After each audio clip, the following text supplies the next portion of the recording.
तुम इतनी स्वीट हो गई हो कि लोग लड़ेंगे और तुझ पे चीटी नहीं चीटा चढ़ेंगे। बाप रे बाप, बाप रे बाप।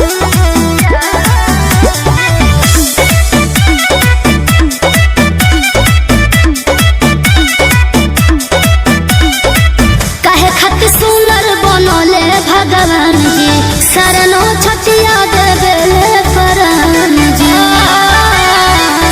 हो काहे खातिर सुंदर बनले भगवान जी, शरणो छटिया देवे परान जी। जादू तो न रोजे हमके हो खेलाए जा, दोनों अखियां में काला। अरे जियत रहो दोनों अखियां में काला। हाँ?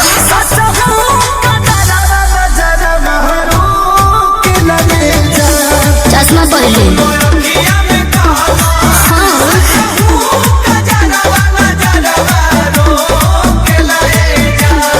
कोरिया धागा के तनो हम गोड़ा